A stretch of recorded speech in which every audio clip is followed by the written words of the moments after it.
नमस्कार, मैं हूं चित्रा त्रिपाठी। शाम के 5 बजे वाले हैं। ये वक्त है आप सभी के बेहद पसंदीदा कार्यक्रम दंगल का। आज का दंगल लोकसभा चुनाव में यूपी के अंदर बीजेपी के बुरे प्रदर्शन पर मची तकरार को लेकर है। भले ही दिल्ली में 6 दशकों बाद लगातार तीसरी बार नरेंद्र मोदी सरकार बनाने में कामयाब हो गए हों, लेकिन इस बार के चुनाव में उत्तर प्रदेश में बीजेपी को बड़ा झटका लगा है। 62 सीटों से घटकर बीजेपी 33 पर सिमट गई, तो नतीजों पर मंथन के लिए बीजेपी प्रदेश कार्यकारिणी की बैठक बुलाई गई। बैठक में सीएम योगी ने हार के 2 बड़े कारण गिनाए। बीजेपी कार्यकर्ताओं के आते आत्मविश्वास और विपक्षी दलों के भ्रमजाल को हार की वजह बताई। तो पार्टी अध्यक्ष जेपी नड्डा ने कहा कि यूपी में छुई मुई कार्यकर्ता नहीं, बल्कि चैलेंज करने वाले कार्यकर्ताओं की जरूरत है। सीएम योगी ने तो कहा कि कार्यकर्ताओं को बैकफुट पर जाने की जरूरत नहीं है, क्योंकि 2022 के विधानसभा चुनाव में जितने वोट मिले थे, तकरीबन उतने ही वोट इस बार भी मिल गए हैं। लिहाजा कार्यकर्ता पूरे दमखम के साथ 10 सीटों पर होने वाले विधानसभा उपचुनाव और 2027 के चुनाव की तैयारी में जुट जाएं। लेकिन इस बीच बीजेपी के नेताओं से लेकर मंत्रियों, पूर्व मंत्रियों की ओर से ऐसे बयान सामने आए कि यूपी बीजेपी में सब कुछ सामान्य नजर नहीं आने लगा। जौनपुर के बदलापुर के विधायक ने कह दिया कि राज्य में बीजेपी की हालत ठीक नहीं है। पूर्व मंत्री मोती सिंह ने कह दिया कि तहसील थानों में अकल्पनीय भ्रष्टाचार है। मंत्री संजय निषाद ने कह दिया कि बुलडोजर से घर गिराएंगे तो क्या वोट मिलेगा। और सबसे ज्यादा महत्वपूर्ण, डिप्टी सीएम केशव प्रसाद मौर्य ने कह दिया कि सरकार से संगठन हमेशा बड़ा होता है और रहेगा। बीजेपी के अंदर खाने से लेकर बाहर से हो रही इन बयानबाजियों को लेकर विपक्षी दलों ने भी बीजेपी पर हमले तेज कर दिए हैं। कांग्रेस ने कहा है कि बीजेपी की अंदरूनी लड़ाई से प्रदेश का नुकसान हो रहा है। समाजवादी पार्टी कह रही है कि बीजेपी में सीएम बनने की होड़ लग गई है। लेकिन इन सियासी बयानबाजियों से आगे सवाल ये है, क्या इस बार के लोकसभा चुनाव में बीजेपी को वोटों में हुआ नुकसान 2027 के चुनाव में भारी पड़ सकता है? क्या विपक्षी दलों पर भ्रम फैलाने का आरोप लगाकर बीजेपी अपने घटते जनाधार को जस्टिफाई कर सकती है? और सबसे बड़ा सवाल कि यूपी में सब कुछ बीजेपी के भीतर क्या ठीक ठाक है? ऐसे तमाम सवालों पर आज के दंगल में बड़ी चर्चा करेंगे। पहले ये रिपोर्ट देखिए।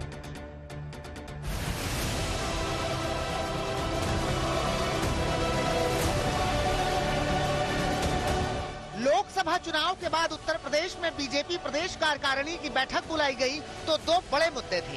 एक तो ये चर्चा होनी थी कि लोकसभा चुनाव में 62 से सिकुड़कर 33 सीट तक बीजेपी कैसे पहुंच गई। दूसरी ये कि विधानसभा की 10 सीटों पर उपचुनाव और 2027 के चुनाव का क्या प्लान होगा। लेकिन जीत के प्लान से पहले हार पर मंथन हुआ। पार्टी नेतृत्व ने जीत के लिए चिंतन का मंत्र दिया और नेताओं ने हार के अलग अलग कारण गिनाए। आत्मविश्वास कहीं न कहीं हम लोगों को जहां चोट पहुंचाने में, उस विश्वास पर खरा उतरने में, उन अपेक्षाओं पर खरा उतरने में, जहां कहीं न कहीं उस विश्वास पर कहीं न कहीं चोट पहुंची। सीएम योगी के मुताबिक हार की वजह अति आत्मविश्वास के अलावा विपक्षी दलों की ओर से फैलाया गया भ्रमजाल भी था, जिसकी फौरन काट तैयार करने के लिए सीएम योगी ने सोशल मीडिया पर कार्यकर्ताओं को एक्टिव रहने की नसीहत दी। भारतीय जनता पार्टी के कार्यकर्ता को किसी भी स्थिति में बैकफुट पर आने की आवश्यकता नहीं है, लेकिन इसके लिए आज से जुड़ना पड़ेगा, लगना पड़ेगा। प्रदेश में लोकसभा की 29 सीटें हारने वाली बीजेपी का हौसला बढ़ाते हुए सीएम योगी ने बताया कि बीजेपी को 2014 के चुनाव में यूपी में 42.63% वोट मिले थे। 2017 के चुनाव में घटकर 39.7% वोट मिले। 2019 के चुनाव में फिर से बढ़कर 50% वोट मिले। 2022 के चुनाव में घटकर 41.29% वोट मिले। और इस बार 2024 के लोकसभा चुनाव में भी 41.37% वोट मिले हैं। हालांकि देखा जाए तो पिछली बार के 2 लोकसभा चुनावों की तरह इस बार विधानसभा चुनाव में मिले वोट फीसदी में ज्यादा उछाल नहीं मिला है। और यही वजह है कि बीजेपी में अंदर खाने से लेकर बाहरी साथी तक हार के तरह तरह के कारण गिना रहे हैं, जो सीएम योगी और उनकी सरकार पर सवाल खड़े कर रहे हैं। भारतीय जनता पार्टी की आज की डेट में हमारी स्थिति अच्छी नहीं है। स्थिति अच्छी हो सकती है, उसके लिए मैं समझता हूं केंद्रीय नेतृत्व को बड़े निर्णय लेने पड़ेंगे। मेरे 42 वर्ष के राजनीतिक जीवन में तहसील और थाने का ऐसा भ्रष्टाचार न सोच सकते थे, न देख सकते थे, वो अकल्पनीय है। अब इस समय बुजुर्गों का घर गिराएंगे, बुलडोजर लगाएंगे। इन बयानबाजियों को ज्यादा तवज्जो तब मिलने लगी जब यूपी सरकार के डिप्टी सीएम केशव प्रसाद मौर्य ने संगठन को सरकार से बड़ा बताकर राजनीतिक संदेश दे दिया। संगठन सरकार से बड़ा है।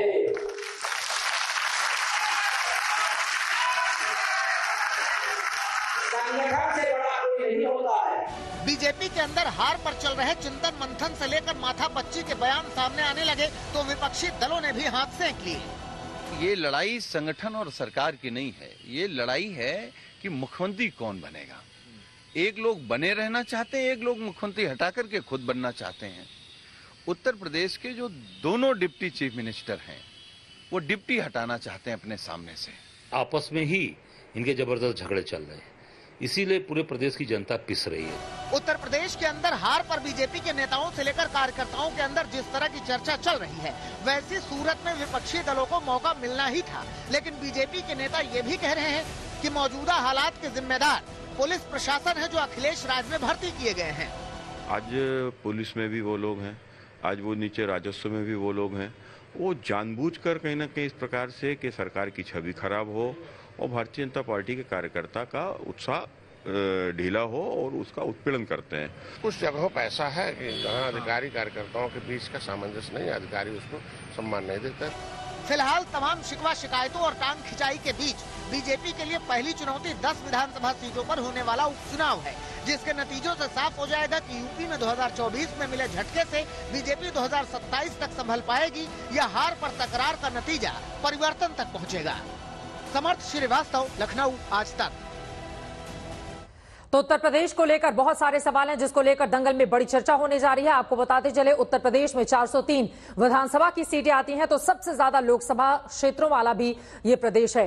खास मेहमानों की मौजूदगी है, उनका परिचय आपसे करवा देती हूं। आशुतोष वर्मा जी, प्रवक्ता समाजवादी पार्टी के, इस वक्त हमारे साथ जुड़ चुके हैं। हमारे साथ आशुतोष जी पॉलिटिकल एनालिस्ट मौजूद हैं। शांतनु गुप्ता जी ऑथर हमारे साथ जुड़ चुके हैं और कुछ ही देर में हमारे साथ भारतीय जनता पार्टी की ओर से प्रेम शुक्ला जी भी मौजूद रहेंगे, उनसे भी हम बहुत सारे सवाल पूछेंगे। लेकिन आशुतोष वर्मा जी, आपसे शुरुआत करते हुए योगी आदित्यनाथ की ओर से कहा गया है कि सोशल मीडिया पर जो भ्रम विपक्षी नेताओं की ओर से फैलाया गया, उस भ्रम की काट हम नहीं ले आ पा सके, इसी वजह से सीटें हमारी कम हो गई। लेकिन हार के बावजूद विपक्षी दल डींगे हाँक रहा है जबकि केंद्र में मोदी की सरकार बन गई है, यह भी उनकी ओर से कहा गया। आशुतोष जी। धन्यवाद चित्रा जी, मैंने भी सुना और आपने भी देखा कि कहीं ना कहीं भारतीय जनता पार्टी की जो कार्य समिति की बैठक हुई है उसमें मुख्यमंत्री योगी आदित्यनाथ ने एक चीज बोली कि हम लोग अति आत्मविश्वास की वजह से हार गए।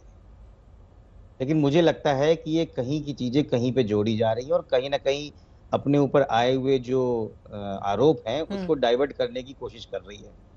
क्योंकि अगर अति आत्मविश्वास होता इनको तो संगठन में कहीं कमियां अगर होती तो ये गुजरात में कैसे जीत गए, वहां पे 26 में से 25 सीटें जीत गए, मध्य प्रदेश में 29 में से 29 सीटें जीत गए, आसाम में भी लगभग 14 में से 11 सीटें जीत गए, फिर वो दिल्ली में 7 में से 7 जीत गए।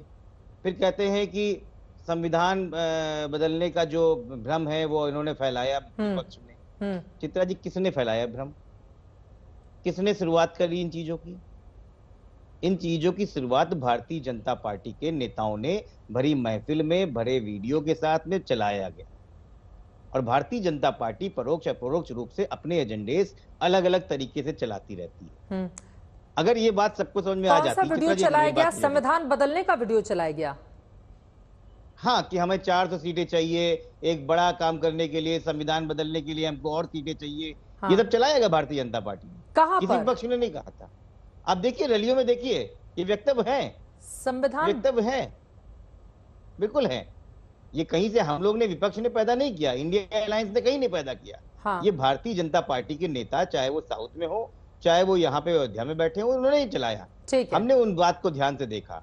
और मैं ये बोलना चाहता हूँ कि भारतीय जनता पार्टी की कार्य समिति की बैठक में ये बात क्लियर कर दी गई कि संगठन बड़ा है, सरकार से बड़ा है। हाँ। तो उससे सीधा मतलब समझ में आता है कि यहाँ पे लड़ाई इसकी है ही नहीं, लड़ाई मुख्यमंत्री कौन बनेगा अब, ठीक है, किसकी कुर्सी डोली जा रही है और किसका नंबर आएगा, हवाला दे रहे हैं। ठीक है, मैं जवाब ले लेती हूँ। प्रेम शुक्ला जी, उनकी बातों पर जवाब दीजिए। देखिए, वो लल्लू सिंह और उन जैसे तमाम नेता जिनकी ओर से ये बयान दिया गया था कि देखिए हमें संविधान बदलने के लिए, हालांकि आरक्षण खत्म करने वाला बयान मेरी जानकारी में नहीं है, वो आशुतोष वर्मा जी स्पष्ट करेंगे कि क्या किसी बीजेपी नेता की ओर से ऐसा कहा गया, लेकिन संविधान बदलने की बात तो कई लोगों की ओर से कही गई। लेकिन संगठन सरकार से बड़ा है, यह बयान केशव मौर्य को क्यों देना पड़ा? प्रेम शुक्ला जी। चित्रा जी, भारतीय जनता पार्टी के सर्वोच्च नेता आदरणीय नरेंद्र मोदी जी ये बारंबार विविध कार्य समितियों में, पार्टी के विविध कार्यक्रमों में कहते आए हैं कि संगठन सबसे बड़ा है, व्यक्ति से बड़ा संगठन है। ये नरेंद्र मोदी जी के का भी जो है यही कथन है, आदरणीय अमित शाह जी का भी यही कथन है, आदरणीय जेपी नड्डा जी भी यही कहते हैं। भारतीय जनता पार्टी का एक एक जो है कार्यकर्ता इस तथ्य को और सत्य को हमेशा स्वीकारता है। तो भारतीय जनता पार्टी हमेशा से संगठन के अनुकूल काम करने वाला, सशक्त सांगठनिक ढांचे वाला दल है, इसमें किसी के मन में कोई आशंका ही नहीं है। तो संगठन सबसे बड़ा है। केशव प्रसाद मौर्य जी अगर उसी बात को दोहरा रहे हैं, आदरणीय योगी आदित्यनाथ जी हमेशा कहते हैं कि संगठन सबसे बड़ा है, यही बात भूपेंद्र चौधरी जी भी कहते हैं संगठन सबसे बड़ा है।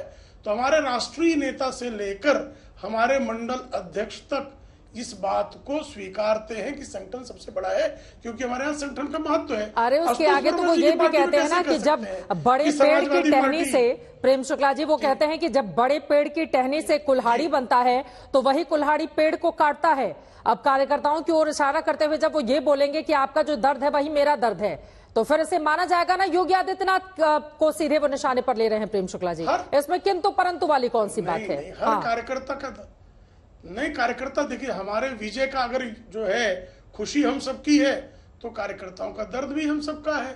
अब जब आप जो है हिंदुओं को जातियों में विभाजित करके जातिवाद के दंश से जो है भारतीय जनता पार्टी को हराने का षड्यंत्र रचा गया, ये तो सबके सामने है। आरक्षण खत्म कर देंगे, ये भारतीय जनता पार्टी के किस नेता का बयान है? लेकिन अमित शाह जी का आर्टिफिशियल इंटेलिजेंस के माध्यम से नकली जो है एक वीडियो प्रसारित किया गया और आदरणीय अमित भाई ने इस पर प्रेस कॉन्फ्रेंस करके बताया ये सत्य है कि नहीं है। और ये किसने फैलाया? ये कांग्रेस और इंडी अलायंस के इकोसिस्टम नहीं फैलाया ना। इसमें किसी के मन में कोई आशंका है क्या? कांग्रेस के तमाम ऑफिशियल हैंडल से फैलाए गए, समाजवादी पार्टी के तमाम ऑफिशियल हैंडल से फैलाए गए। तो आप झूठ बोलकर चुनाव जीतने का प्रयास किया आपने। 8,500 रुपए का जो है हर किसी को मासिक पैसा देंगे, ये एनजीओ के माध्यम से फॉर्म भरवाया गया, ये सत्य है कि नहीं है? और 8,500 रुपए क्लेम कर रहे हैं। कांग्रेस के कार्यालय पर तमाम जो है अल्पसंख्यक समुदाय की, विशेष करके महिलाएं इनके कार्यालयों में गई, घेर ली। ये तो मेरा आरोप नहीं है ना, ठीक है, तो आज तक ने जो है स्वयं दिखाया हुआ है। बिल्कुल दिखाया है। ये सत्य है कि नहीं है? मैं जवाब ले लेती हूँ। आपने भ्रम का जाल फैलाया, ठीक है। इस पर जो है अगर हम हमारी कार्य समिति में चर्चा होती है तो आशुतोष वर्मा जी, बीते दिनों इस तरह की तस्वीरें सामने आई थी जहां पर बड़ी तादाद में महिलाएं कांग्रेस दफ्तर जाकर पैसे मांग रही थी। उनका ये कहना था, फॉर्म भरवाया गया था कि 4 तारीख को जब नतीजे आएंगे उसके बाद पैसे खटाखट आने लगेंगे। तो सवाल तो बड़ा है ना, और वो फेक न्यूज का भी हवाला दे रहे हैं जिसकी काट बीजेपी नहीं निकाल पाई। देखिए चित्रा जी, ये तो बड़ी अजीब सी बात है कि हार आप गए हैं और ठीकरा जो है वो आप विपक्ष के ऊपर है। भारतीय जनता पार्टी की परेशानी यही है, जब विपक्ष में थे तब सरकार पे ठीकरा फोड़ते थे, आज सरकार में है तो विपक्ष पे ठीकरा फोड़ते हैं, और पिछले 10 सालों में यही किया है। तो हमें कोई परेशानी नहीं, आप भी फेंकते रहो कि हमने फेक न्यूज फैलाई है, लेकिन देश और दुनिया में और इस देश की जनता को अपना रिजल्ट देखिए। जब जनता आपको जिताती है तो जनता की सद्बुद्धि पे आपका सवाल मत उठाइए। जनता सब, आज जनता ने आपको हरा दिया तो भी आपको विपक्ष की कमी दिख रही है। अरे जाके लल्लू सिंह से पूछिए, जाके ज्योति मिर्धा से पूछिए, जाके अनंत कुमार हेगड़े से पूछिए कि क्या कर रहे थे। और आपकी सोशल मीडिया टीम है, हमारी सोशल मीडिया में, और देख लीजिए पिछले 10 सालों में फेक न्यूज का अंबार किसने उठाया है। हम तो कह रहे हैं हमारी सरकार आएगी, 8,500 रुपए मिलेंगे, कोई शक नहीं है। हम तो अभी भी कटिबद्ध हैं, हम कहीं पीछे नहीं हटे हैं। आप हारे हैं, जनता ने आपको हराया है।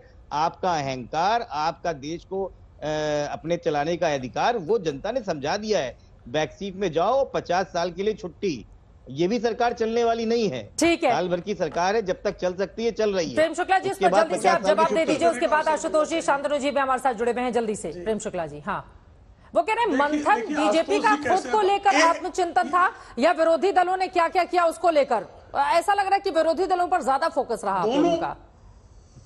नहीं चित्रा जी, आप हमारे सारे जो नेताओं के भाषण पूर्णता में पढ़ ले, हम अपने बारे में ज्यादा चिंतन करते हैं, लेकिन विरोधी किस तरह से षड्यंत्र रचते हैं इससे अवगत कराना अपने कार्यकर्ताओं पदाधिकारियों को भी हमारा दायित्व है। और एआई के माध्यम से आरक्षण पर झूठ समाजवादी पार्टी, ममता बनर्जी की पार्टी, कांग्रेस ने फैलाया, ये तो प्रमाण है ना, इसमें कोई संदेह है क्या? और साहब आशुतोष वर्मा जी, हम 73 सीट पाकर भी कभी अहंकार में नहीं आए। आपके जीवन काल की सपा के स्थापना 37 सीट पाए और हम 33 है, सिर्फ 4 का अंतर है, लेकिन हार गए 240 सीटें हमको मिली है और इंडिया अलायंस को सबको मिलाकर भी नहीं मिली है।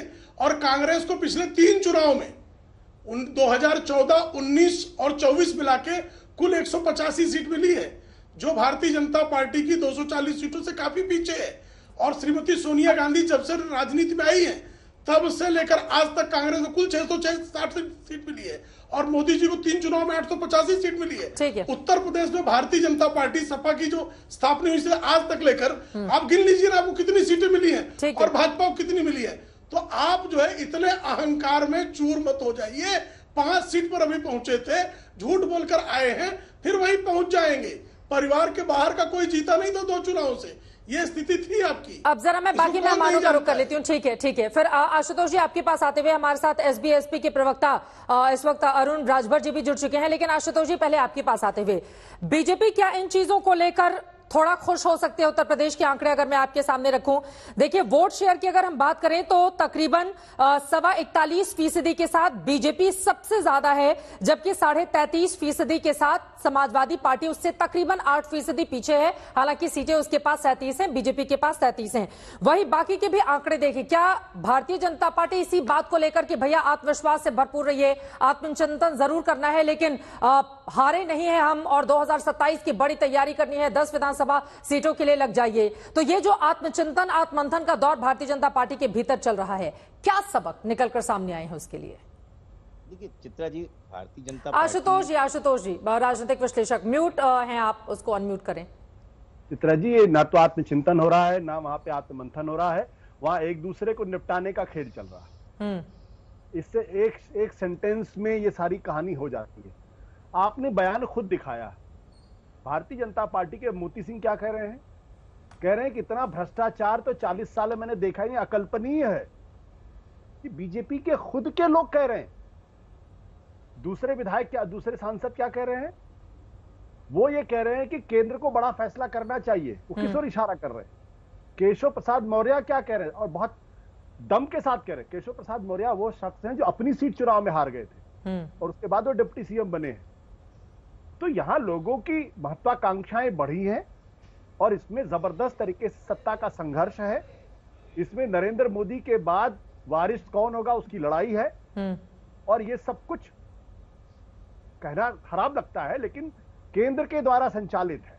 अन्यथा केशव प्रसाद मौर्य हो, इन सब लोगों की कोई वो स्थिति नहीं हो सकती कि वो अपने मुख्यमंत्री को इस तरीके से पब्लिकली इशारों में कमजोर करने की कोशिश करे या उनको। केंद्र ऐसा क्यों करेगा? नुकसान तो केंद्र को ही हुआ ना, उत्तर प्रदेश में कम सीटों का खामियाजा तो इन्हीं लोगों को भुगतना पड़ा। देखिए यही राजनीति तो कांग्रेस के लोगों ने खेली पिछले जब सत्ता में थे। एक दूसरे को निपटाने का ही खेल तो खेल रहे थे सब लोग। कांग्रेस कहां पहुंच गई? तो राजनीति के अंदर जब आप सत्ता के शीर्ष पर पहुंचते हैं तो लोगों की महत्वाकांक्षाएं भी हिमालय की तरीके से बड़ी हो जाती।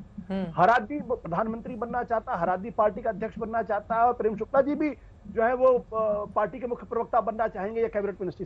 इसमें कोई बुरी बात नहीं है। हर आदमी को एम्बिशियस होना ही चाहिए। लेकिन जब अपने एम्बिशन के लिए आप दूसरों को निपटाने का, आप देखिए पिछले उत्तर प्रदेश के अंदर क्या हुआ। AK शर्मा जी को क्यों वहां भेजा गया? उस वक्त क्यों ये खबर चल रही थी कि दरअसल योगी आदित्यनाथ को हटाने के लिए उनको भेजा गया है। लंबे समय तक वो खबर चली। अभी जब अरविंद केजरीवाल ने यह कहा कि चुनाव के बाद योगी आदित्यनाथ को हटा दिया जाएगा, तो आपने सुना किसी भारतीय जनता पार्टी के नेता ने उसका खंडन किया? अमित शाह ने जरूर इस बात का खंडन कर दिया कि प्रधानमंत्री मोदी ही 2029 तक रहेंगे, 2034 में रहेंगे। मैं उसका कोई उत्तराधिकारी नहीं हूं या वोट अमित शाह ने नहीं दिया। लेकिन इस बात का खंडन नहीं किया गया कि योगी आदित्यनाथ को हटाया जाएगा चुनाव के बाद या नहीं। ये अपने आप में इंडिकेट करता है कि बीजेपी के अंदर उसी तरीके का सत्ता संघर्ष चल रहा है जिस तरीके से कांग्रेस में कभी चलता था। और ये सेल्फ डिस्ट्रक्टिव मोड में है। भारतीय जनता पार्टी को यहाँ यूपी के अंदर अपने लोगों ने हराया है। वहां समाजवादी पार्टी को दोष देने से, और अगर मान लीजिए समाजवादी पार्टी और कांग्रेस ने भ्रम फैला दिया तो ये तो बीजेपी के लिए और चिंता का विषय है। अब तो मतलब समाजवादी पार्टी ने इतनी मेहनत की है, आप कह रहे हैं कि नहीं वो बीजेपी की कमजोरी की वजह से हारी। उन लोगों ने मेहनत भी तो किया आशुतोष जी, वो नजर नहीं आता है। हाँ, मैं ये कह रहा हूं कि अगर भारतीय जनता पार्टी के लोग ये कह रहे हैं कि समाजवादी पार्टी, कांग्रेस के लोग इतने मजबूत, इतने बेहतर हो गए हैं कि वो भ्रम फैला लें, षड्यंत्र कर लें और लोग उनकी बातों को मान लें, बिल्कुल मतलब ये कि आप फेल हुए ना। हाँ, बिल्कुल। आप विपक्ष की तारीफ कर रहे हैं। हाँ, अगर विपक्ष की तारीफ करें तो उनसे सीखिए, आप भी भ्रम फैलाइए, आप भी षड्यंत्र कराइए। शांतनु गुप्ता जी, ये बातें कड़वी लग सकती हैं, लेकिन आशुतोष जी जो बातें कह रहे हैं कि अंदरूनी गुटबाजी एक बड़ा कारण रही बीजेपी की हार में उत्तर प्रदेश को लेकर। अब इस बात को बीजेपी स्वीकार करे तो ठीक, नहीं स्वीकार करे फिर वो जाने। ये बात तो सच है, एक परसेप्शन ऐसा। हम लोग ही जब लोगों के बीच में गए थे, शांतनु गुप्ता जी, मैं हाथरस का उदाहरण दे रही हूं, जब मैं लोकसभा चुनाव को कवर करने गई थी, वहां पर भी लोग इसी तरह की बातें करते हुए नजर आ रहे थे जैसा कि आशुतोष जी कर रहे हैं, और वो बीजेपी के कार्यकर्ता थे। देखिए 2017 से जब से योगी आदित्यनाथ मुख्यमंत्री बने तो इकोसिस्टम, एक बहुत बड़ा इकोसिस्टम है जो योगी आदित्यनाथ के काम पे कुछ टिप्पणी नहीं कर पाया, है ना। उनको लगता था ये तो पुजारी व्यक्ति, ये क्या काम करेगा। जब देखा यार ये तो बहुत अच्छा प्रशासक है, तो ये थ्योरी बनाई जाने लगी। आपको 2019 का चुनाव आए, 2022 का चुनाव आए, योगी आदित्यनाथ को हटा देंगे, योगी आदित्यनाथ को हटा देंगे, ये चलती रही। और आशुतोष जी यूट्यूब पे काफी सक्रिय है, इस तरह की कॉन्स्पिरेसी थ्योरी यूट्यूब पे बिकती भी बहुत है, वहां पे व्यूज भी बहुत आते हैं। तो ये उस तरह का विश्लेषण मेरे ख्याल से बड़े चैनल पर नहीं होना चाहिए। देखिए योगी आदित्यनाथ जैसे नेता को कोई भाजपा पार्टी क्यों हटाएगी। और आशुतोष जी ने बयान भी नहीं सुना, जेपी नड्डा जी ने इंटरव्यू में बिल्कुल साफ कहा, और जो चुनाव के दौरान कि योगी आदित्यनाथ हमारे बहुत बड़े नेता है, कद्दावर नेता है, पूरे भारत में वो स्टार बचा रहे, हमको क्यों हटाएंगे, वो प्रश्न ही नहीं उठता है। पता नहीं इतने बड़े विश्लेषक हो गए, उन्होंने इतना बड़ा इंटरव्यू कैसे नहीं सुना। तो बिल्कुल उसका खंडन किया गया। देखिए मैं बताता हूँ, 2022 में जो योगी आदित्यनाथ की शपथ हुई वो कहाँ पे हुई, इकाना स्टेडियम में हुई। क्या वो योगी आदित्यनाथ ने अपने आप कर ली? मतलब पूरा संगठन चाहता है कि उनका कद बढ़े, और क्योंकि वो कद्दावर नेता है और उन्होंने इतना अच्छा एडमिनिस्ट्रेशन चलाया। देखिए सीखने जैसी बात ऐसी है, सीखने वाली बात होती है, और किसी भी राजनीतिक शास्त्र के विद्यार्थी के लिए, पार्टी के लिए, किस तरह से भारतीय जनता पार्टी तीसरी बार सरकार बनाने के बाद भी अपनी विश्लेषण कर रही है, अपनी समीक्षा कर रही है कि जहां हमारी कमी हो गई, हमारा वोट परसेंटेज मोटा वही रहा, लेकिन सीटें क्यों हारी। और उन्होंने कहा कि भाई आत्मविश्वास था, हमारे पास मोदी का ब्रांड है, हमारे पास योगी का ब्रांड है, हमारे पास राम मंदिर है, हमारे पास काशी है, तो लगा शायद हम उतनी ताकत नहीं लगा पाए। जो भ्रम फैलाया गया, जो झूठे वीडियो अमित शाह जी के फैलाए गए, हम उसका काउंटर नहीं कर पाए, तो उसकी समीक्षा कर रहे हैं वो। और देखिए योगी आदित्यनाथ ने जो पूरा जो आप भाषण सुना, वो वापस अपने मेन कोर मुद्दे पे आ गए। कोर मुद्दा क्या है उनका? Law and order. कोर मुद्दा क्या है उनका? उन्होंने घर दिए, उन्होंने राशन दिया। वो अखिलेश यादव की जाति की राजनीति है। अरे बुलडोजर चल रहा है हर जगह, ये कह रहे हैं संजय निषाद, वो कह रहे हैं सरकार की ओर से लगातार जो बुलडोजर चलाए जा रहे हैं उसका भी खामियाजा भुगता गया। बाकी मुझे लग रहा है वो बयान सुना दें, उसके बाद आप ही से शांतनु जी मैं जवाब लूंगी, उसके बाद एसबीएसपी के प्रवक्ता के पास आऊंगी। दो बड़े नेताओं के बयान सुन लेते हैं। उत्तर प्रदेश में भारतीय जनता पार्टी की स्थिति को लेकर किस तरह से निशाना साधा जा रहा है, उसके बाद चर्चा में आगे बढ़ेंगे।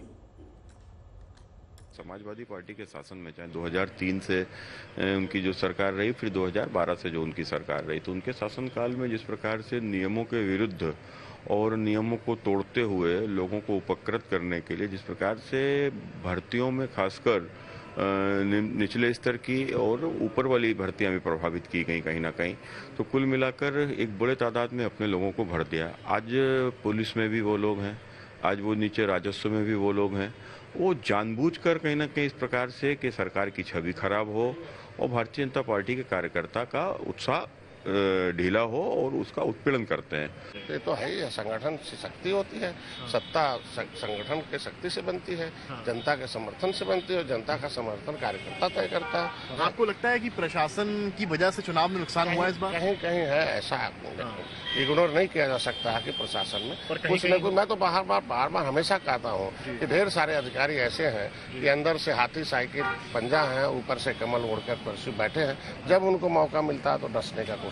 अब इस समय बुजुर्गों का घर गिराएंगे, बुलडोजर लगाएंगे, 90 साल से बैठा हुआ आदमी, वो गंवार आदमी है, गरीब आदमी है, उसके लिए सरकार हम लोग है ना, तो कानून का सहारा लेकर उसको बुलडोजर लगाएंगे। कुछ न कुछ ऐसे मैंने बहुत पहले हमेशा कहता रहा हूँ कि अंदर से हाथी साइकिल पंजा वाले ऊपर से कमल बन जाते हैं और मौका पाने को डसने लगते हैं। क्योंकि रहीम नगर, पंतनगर, लखनऊ का जो इलाका है वहां पर कभी भी बुलडोजर चल सकता है। देश में जो कुछ अधिकारी ऐसे हैं जिन्होंने सम्मान नहीं किया, उनको मुख्यमंत्री को धन्यवाद दूंगा। मौका मिलने के बाद उनको सजा भी देते हैं, उन्हें हटाते भी हैं, क्योंकि नकारात्मक विचार आदमी को नुकसान पहुंचाता है।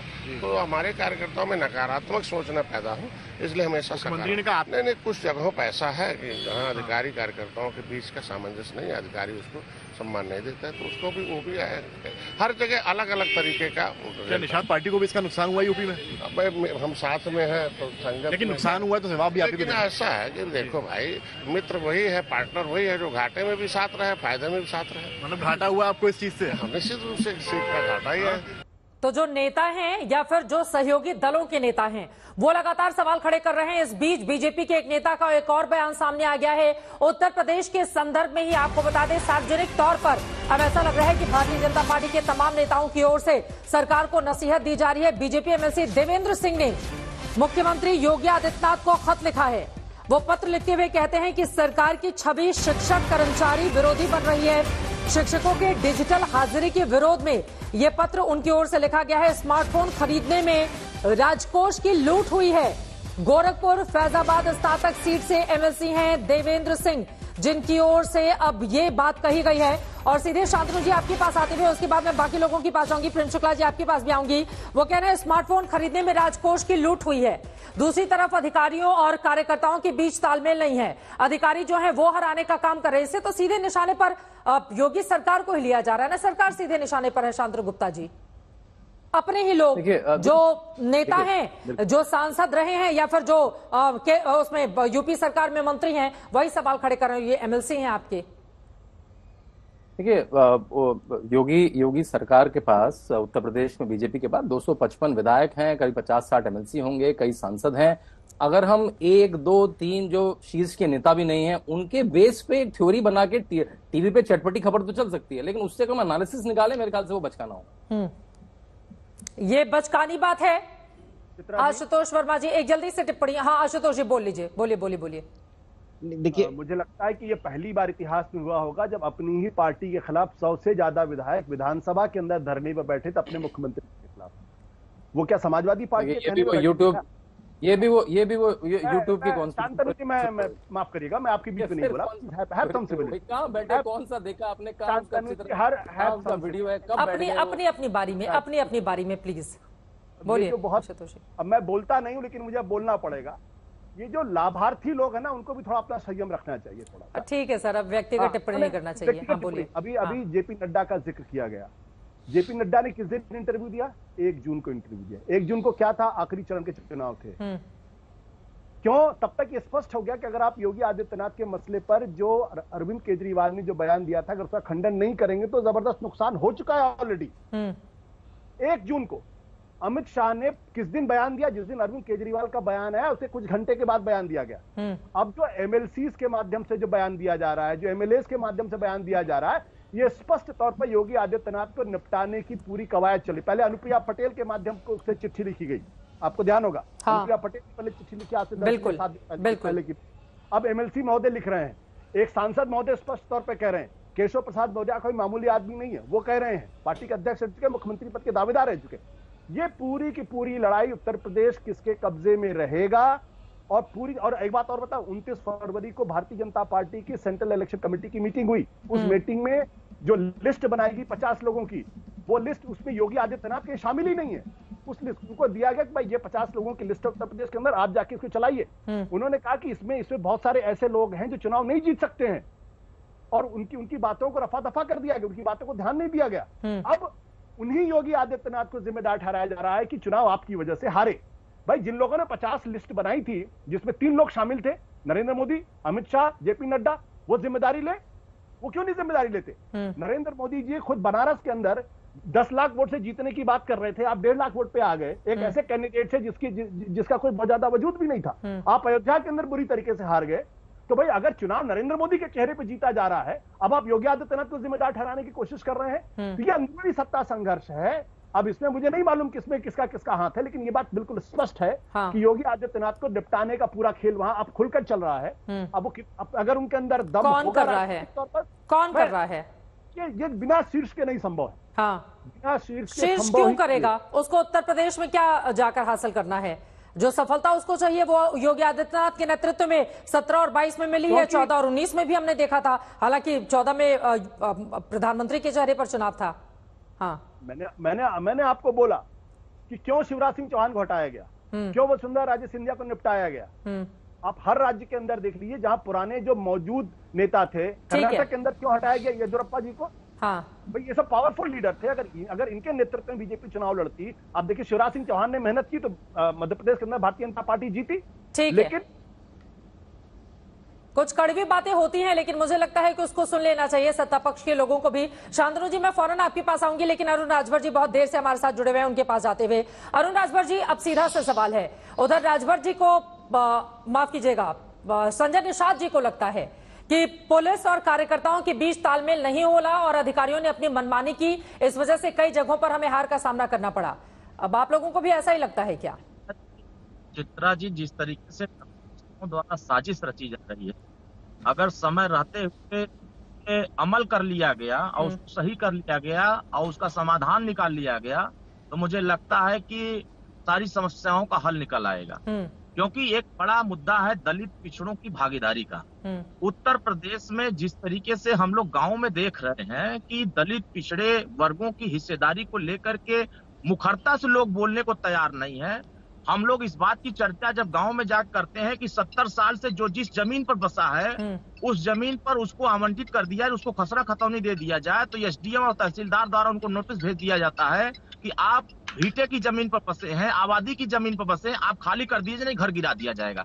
बगैर आप किसी दूसरी व्यवस्था किए अगर उनको नोटिस भेज के घर गिराने की बात कर रहे हैं, तो ये तो आप सरकार को बदनाम करने की बात कर रहे हैं। इस पे उत्तर प्रदेश सरकार के सभी मंत्रियों को, सभी या माननीय मुख्यमंत्री खुद ही संज्ञान में लेकर के तमाम जो गरीब, कमजोर, पिछड़े, दलित वर्ग के लोग हैं, वो अगर इस बात से दुखी हैं तो उसकी दुख का निवारण करना पड़ेगा। और अधिकारी नहीं चाह रहे हैं कि इनके दुख का निवारण हो। माननीय ओम प्रकाश राजभर जी इस बात को सदन में उठा अरे अब अधिकारी सरकार से ऊपर थोड़ी ना हो जाएंगे? क्यों नहीं अधिकारी चाह रहे हैं? सरकार की ओर से क्या निर्देशित नहीं किया जाता है अरुण राजभर जी? जी, अगर ये अधिकारी तो वही करेंगे जो सरकार की ओर से निर्देश जारी किए जाएंगे। अधिकारी अपने मन से तो काम करेंगे नहीं, सरकार के जो भी नियम, कायदे, कानून होंगे उसी को वो फॉलो करेंगे। ये अधिकारी अगर सुनते तो हत्या हो जा रही है, 10 दिन बाद मुकदमा भी दर्ज नहीं हो रहा है, तो कार्यकर्ता जो उस पीड़ित परिवार को न्याय दिलाने के लिए थाने पर जा रहा है, एसपी महोदय के यहाँ जा रहा है, डीआईजी के यहाँ जा रहा है, अगर वो सुन नहीं रहे हैं तो ये क्यों नहीं सुन रहे हैं? क्यों नहीं सुन रहे हैं बताइए आप? चाहते हैं क्यों नहीं सुन रहे हैं? तो इसके लिए या तो उनको किसी न किसी का संरक्षण है, वो नहीं चाहते हैं कि सरकार का काम हो और किसका सरकार अच्छे तरीके से काम करे। और सुहेल देव भारतीय समाज पार्टी इस मुद्दे को बार बार कह रही है कि उत्तर प्रदेश में जो रोहिणी कमीशन का गठन है, ये तमाम अति पिछड़े वर्ग के लोगों की मांग है। और ये मांग अगर सरकार के द्वारा, केंद्र के द्वारा, प्रदेश के द्वारा अगर मांग को लागू कर दिया गया होता, तो मुझे लगता है कि जो 38% आबादी अति पिछड़ों की है, रोहिणी कमीशन का रिपोर्ट लागू होते ही 38% हमारे न्याय के साथ खड़ा हो जाता है। 69,000 शिक्षक भर्ती का मसला क्यों उठता है? क्योंकि वो पिछड़े वर्ग के लोगों को भागीदारी का मुद्दा है। आज माननीय ओम प्रकाश राजभर जी सैकड़ों बार सदन में उठाए, माननीय मुख्यमंत्री से मिले, अगर इसका कोई हल नहीं निकल नहीं रहा है तो कहीं न कहीं ये हमारे लिए दुष्प्रचार तो हो रहा है ना। इसको दुष्प्रचार को रोकने के लिए सरकार को गंभीरता से दलित पिछड़ों के मुद्दों को गंभीरता से लेना पड़ेगा और लेकर के जमीन पर उतारना पड़ेगा। और जमीन पर मैं देख रहा हूँ कि आवास की समस्या, नाली, आज बरसात का सीजन चल रहा है, नाली गांव में पानी भर गई है, पानी निकलने कोई साधन नहीं है। अगर कार्यकर्ता नाली सफाई कराने के लिए, नाली बनवाने के लिए कोई दरखास्त दे रहा है तो उसका चिट्ठी महीनों भर घूम रहा है, कोई कार्रवाई नहीं हो रही। बोलिए प्रेम शुक्ला जी, अब ये तो आपके सहयोगी ही हैं, ये लोग कोई विपक्षी दल तो है नहीं, यही लोग इतनी कमियां निकाल रहे हैं प्रेम शुक्ला जी। जी हाँ, नहीं, निश्चित तौर पर हमारे सहयोगियों को प्रशासन की तरफ से अगर कोई कमी तो उसको निकालना ही चाहिए। ये कोई जो है अरविंद केजरीवाल की सरकार थोड़े है, कोई कांग्रेस की सरकार थोड़े है, कोई सपा की सरकार थोड़े है कि इसमें जो है आप पता, यही हमारे मित्र जिनका आपने जिक्र किया, आदरणीय जो एमएलसी साहब का, वो जो है समाजवादी पार्टी में थे और सिर्फ यादव जाति के लोग 80% जो है वो पीसीएस में पास कर दिए गए। उन्होंने जाके अखिलेश यादव शिकायत की। अखिलेश यादव ने कहा आपको पार्टी में रहना रहो, मैं यादवों को ही भर्ती करूंगा, क्या कर लोगे? और उन्होंने राष्ट्रपति को शिकायत की, प्रणब मुखर्जी को, और वो भारतीय जनता पार्टी में चले आए।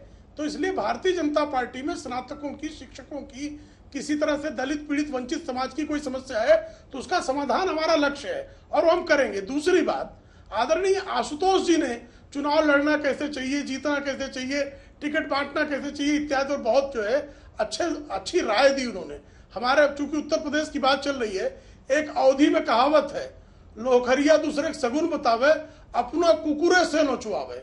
तो भैया आशुतोष जी जो हैं एक बार चुनाव लड़े थे और बुरी तरह दारुण पराभव हो गया, तो उसके बाद बेचारे राजनीति छोड़ दिए।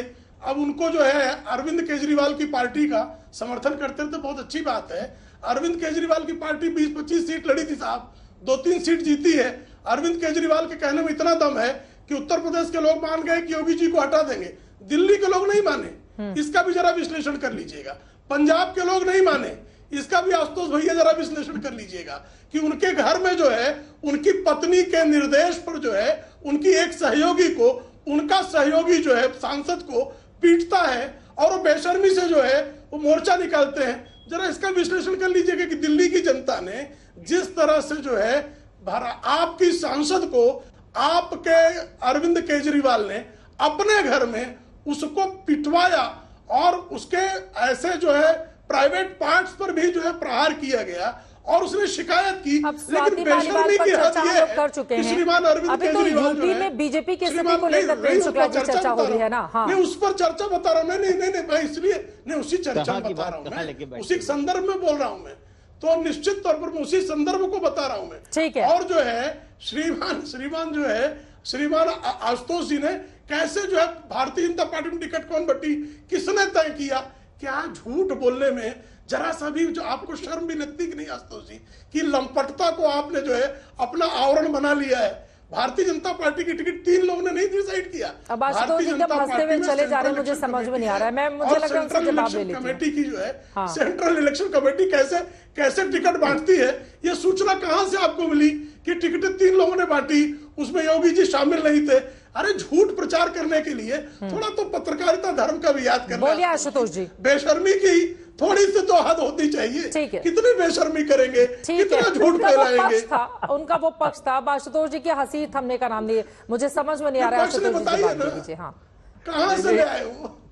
चित्रा जी, इसका मतलब ये है कि मैंने जो बात कही और मर्म पे उसने चोट किया है। इसका मतलब सिर्फ इतना ही था। झूठे का मैंने बुरका फाड़ा तो झूठा जो है एक अपनी जो ठिसियाई हंसी तो हंसेंगे, हंसी ठहाके भी लगा लीजिए आशुतोष जी। अभी चित्रा जी ठहाके लगा लीजिए। चित्रा जी, झूठा आदमी अट्टहास कैसे करता है, इसका एक ये दृश्य अच्छा है। ठीक है, आशुतोष जी का जवाब ले लेते हैं। आशुतोष वर्मा जी भी इंतजार करें। आशुतोष जी बोलिए। नहीं, मुझे जवाब देना पड़ेगा। आप बोलिए। इतने ज्यादा किस बात पे खुश हैं आप? नहीं, मैं खुश इसलिए हूं क्योंकि प्रेम शुक्ला जी ने जिन शब्दों का इस्तेमाल किया, इन शब्दों को सुनकर प्रधानमंत्री कार्यालय में जो लोग इस टीवी कार्यक्रम को देख रहे होंगे वो समझ रहे होंगे कि ऐसे लोगों की वजह से ही भारतीय जनता पार्टी को लगातार नुकसान हो रहा है। आशुतोष जैसे झूठे आदमी का जो झूठ मेरे काम किया गया, तो ये समझ लीजिए। मुझे इसको कहते हैं खिसियानी हंसी। हो गया प्रेम शुक्ला जी, सुन लिया मैंने। क्या है भारतीय जनता पार्टी में उत्तर प्रदेश के 50 टिकट किसने बांटे? सोर्स क्या है जरा बताइए, प्रमाणित कर दीजिए। अरे सुन लिया, आप बड़े के पत्रकार है, जरा प्रमाणित कर दीजिए। नहीं भाई, पूछ रहा हूं, सीधा कह रहा हूं, प्रमाणित कीजिए। प्रेम शुक्ला जी सुन लीजिए, थोड़ा धैर्य रखिए। प्रमाणित कीजिए ना, प्रधानमंत्री कार्यालय भी देख रहा होगा ना। नहीं, मैं प्रमाण क्यों मांग रहा हूँ मित्र, और पत्रकार से प्रमाण मांगना अपराध नहीं है। आप बड़े पत्रकार हैं, मैं आपसे प्रमाण मांग रहा हूँ। 50 टिकट किसने बांटा, ये सूचना का आपका स्रोत क्या है, ये मांग लेने पे इतना आपको हंसने क्या? अब जवाब ले लेते हैं। ठीक है, आशुतोष जी जवाब दीजिए, बाकी लोगों के पास भी जानिए। ठीक है, बोलिए। नहीं, मैं अब इनकी जिन शब्दों का इस्तेमाल कर उस भाषा में तो मैं नहीं जवाब दे सकता इनको। मैं इनको लंपट नहीं बोल सकता, देखिए, मैं इनको झूठा नहीं बोल सकता, मैं इनको कुछ और शब्दों से नहीं नवाज सकता। ये मेरी संस्कार है, ये मेरे संस्कार है, इनके संस्कार तो नहीं है ना। मुद्दे पे एक करके अपनी बारी में।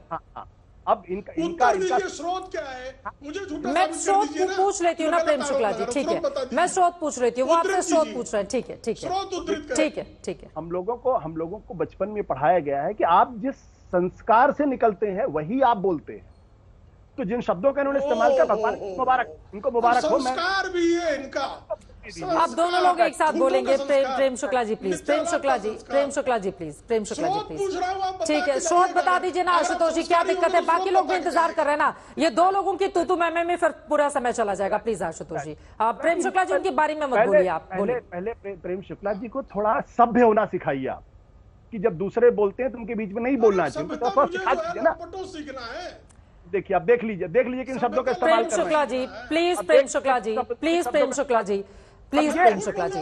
ठीक है, इस तरह के शब्दों के इस्तेमाल से हम बचेंगे। एक सेकंड प्रेम शुक्ला जी प्लीज। हम लोग नेशनल टेलीविजन पे डिबेट कर रहे हैं, देश और दुनिया में पूरा ये लाइव जाता है। प्लीज सर, आप स्रोत बता दीजिए, फिर मैं बाकी मेहमानों के पास जाऊँ ना आशुतोष जी प्लीज। ठीक है चित्रा जी। हाँ बोलिए। चित्रा जी, हाँ, मुझे लगता है कि आप भी पत्रकार हैं, हम भी पत्रकार हैं। शब्दों में जा रहे हैं, उनके पास उत्तर नहीं है, उनका बुर्का फट चुका है। प्लीज उनको बोलने तो दीजिए प्रेम शुक्ला जी, उनको बोलने तो दीजिए, उनको बोलने तो दीजिए प्लीज आशुतोष जी।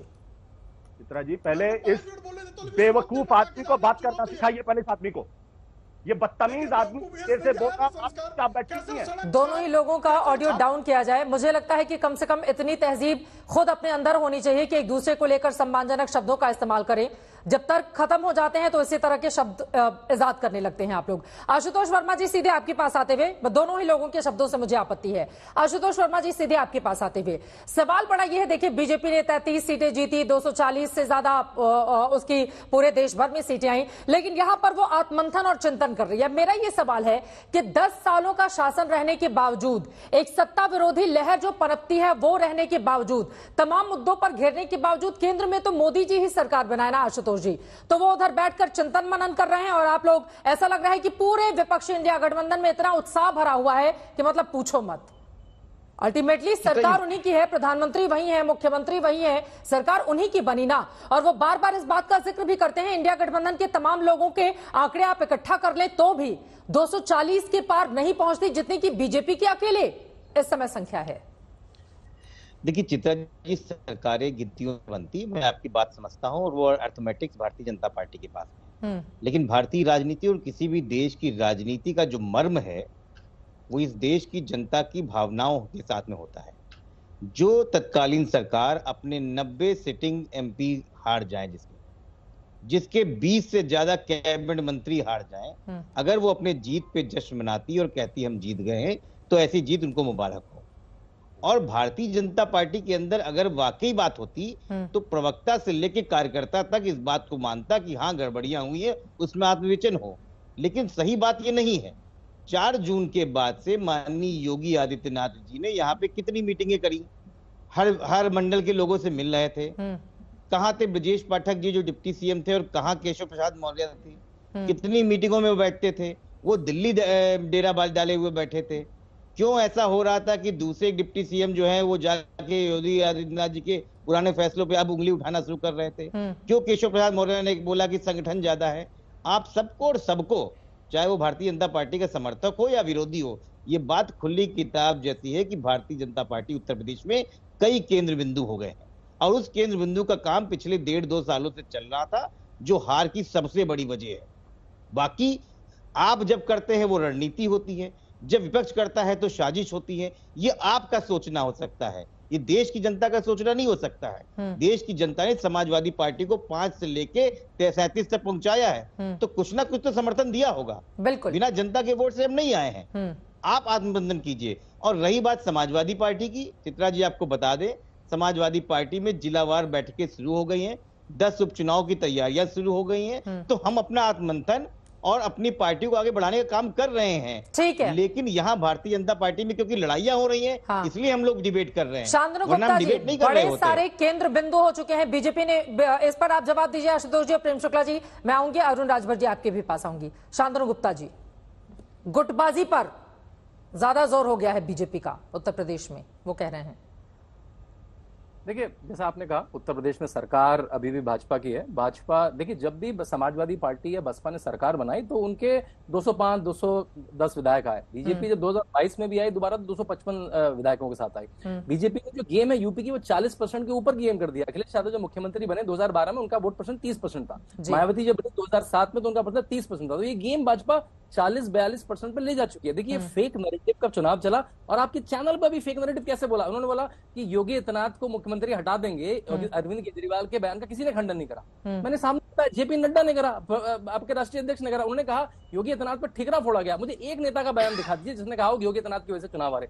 अब आप चैनल पे बुला के आपके विश्लेषक, राजनीतिक विश्लेषक लगवा के फेक नैरेटिव यहाँ फैलाएंगे, तो ये 1 जून को जेपी नड्डा की ओर से बयान दिया गया जिस समय 7वें और आखिरी चरण का मतदान हो रहा था। शांतनु गुप्ता बोला ही उन्होंने। हाँ। देखिए वो आप कह सकते हैं, आप बोला तब बोला, उन्होंने कहा कभी बयान दिया ही नहीं गया। मैं कहता हूँ फेक नैरेटिव इसे कहते हैं। तो आशुतोष वर्मा जी ने कहा कि हम देंगे 8,500 रुपए जब सरकार बनेगी हमारी। दीजिए ना कर्नाटका में, इंडी ब्लॉक की सरकार है ना कर्नाटका में, दीजिए ना तेलंगाना में 8,500 रुपए। तो देखिए ये इस फेक नैरेटिव को मेरे ख्याल से चैनल और मीडिया का भी है।